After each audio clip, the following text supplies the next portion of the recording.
Don't blink, it's your boy. Welcome to the show. This is a part 2 of a video we did a couple of weeks ago. So that video was about Maury. I said Murray because I'm watching Impractical Joker. Maury, Steve Wilkos, and Jerry Springer. So we're talking about TV, which was sensation. It was circus TV, and the joy that I had watching those shows because it was mindless TV. And I want to have a completely different category, and it was South Beach Towing, was it Lizard Lake Towing, and it was Operation Repo. So if you guys know what I'm talking about scripted shows about the show about renovation, and I want to say how much those show meant to me, how much they changed me. See, when I watched the comment, one of the comments made me realize actually the reason why we're doing this video is because of the comments. I was watching Operation Repo, we're uploading an episode. Rest in peace, Sonia. She died last year,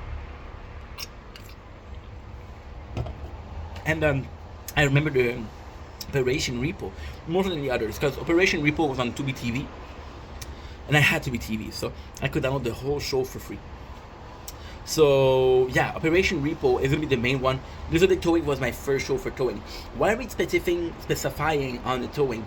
Because when you look at shit TV, you look at Maury, you talk about Jerry Springer, you talk about Steve Wilkos. Now, I'll be completely honest. If you look at the script or the idea or the concept behind the show, Maury, Jerry Springer, and Steve Wilkos have the same plan. They're all about shit TV and making as much noise as possible, which is cool. I appreciate that. I like that. But at the same time, it's more so about the fact that in the weirdest of fashion, it was the same thing. Literally Towing was, again, it was so fucking nice because you had shows, right? And those shows, it was about crazy situation, and you were like, at first you watch them because this crazy situation is situation of towing, right? Which often lead to violence, and altercation. And then you realize that those shows, you start watching them because it's funny, because people are stupid or crazy, and then you got the repo guy who are trying to do the best, right? And it's funny because we're seeing the repo guy as a good guy when in a lot of cases they're bad guys, right? They have a job to do, but their job depends on spreading misery, right? And it's kind of cool because like those show, I was watching them for that. And then the first one that came out for being fake was Operation Repo. I mean, look at the movie, it's clearly false. It's clearly a fake movie.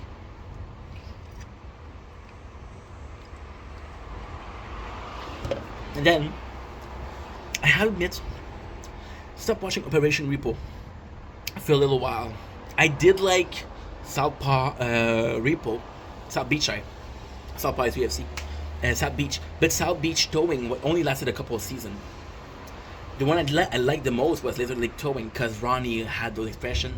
The relationship between Ronnie, his wife, and Bobby, it was phenomenal. The fact that it was more personal than other things. And then it came out that Lizard Lake Towing was fake. And I was pissed.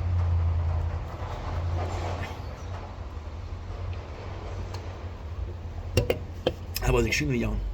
1918. I'm 31. The concept of, it doesn't matter if you're lying to me, if you tell me a good story. It doesn't matter if it's a lie, if it's entertaining. It doesn't matter if you're making up a story, as long as the story is enjoyable. Wasn't a concept I understood. It's a concept at the end I understood for sure, because I mean, and the utmost fashion, it's pretty common, right?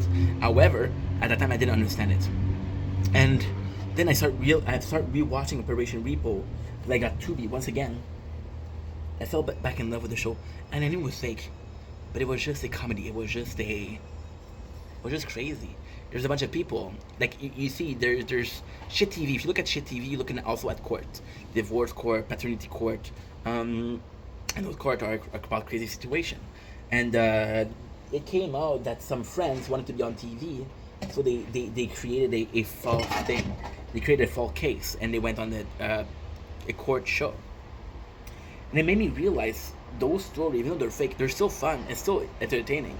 And I want to say, those shows, as an adult, as a content creator right now, are a blessing. They're shit TV. They're brainless TV. You don't think, you just need to sit down and enjoy. There's a lot of shows that I watch, and listen, when I watch shows, I'm very, very, very, very into narrative. Narrative for me is extremely important. Narrative to me is almost everything, and the narrative does matter, right? So the fact that those narratives are being pushed as it's a real show, to me is kind of interesting, because again, the narrative of, I'm watching show like One Piece, I'm watching show like Attack on Titans, the narrative is important, and the stories are good, and you're watching shows like Repo, right? And there's also narrative. So one of them I'm kind of get fully involved in. There's a series that you can binge, right? For example, there's this new series I'm binging. There's Annabelle, and it's really good. It's really, really, really good. However, when I watch that series, I feel the need to write. And I could watch a show, for example, South Beach Showing, South Beach Showing, yes, and I could binge it and not even think about it. See, right now, even me watching this makes me unfocused. But it is true. It's a show that you don't need to, like, if you have a stressful day. People don't necessarily understand the very intimate part of psychology and the need to fill up that battery. For example, right, I'm in a position where I work a lot, right? Even if I was at work and I had a lot of stress at work, I'm gonna come back home and I'm gonna watch a show that's gonna making me stress, it's gonna make me feel emotion. So the whole day I'm feeling emotion, and after that I'm like, hey, why am I tired? Well, because you're working, you're emotionally working the whole entire day. So a show like that, shit TV like that, is possibly the dumbest yet the most entertaining and the most safe um, way of entertainment. I want to talk back about. I made some videos today. I was talking about Nicocado Avocado, talking about Onish Pranks, and those are also shows that I don't need to think about it. And then I'm talking about a guy like Casey Neistat, which is one of the YouTubers I watch. Casey Neistat, it's a pleasure to dive in, to really think outside the box like he does. And you're like, holy shit, this guy's smart, right? So yeah, so long story short, shout out to South Beach Towing, so Lizard Lake Towing, to Operation Repo, to Maury, to Steve Wilkos, to Robert Irvine. Shout out to Maury, shout out to Ink Vendetta. And that's pretty much it. Love you guys, take it easy. Peace.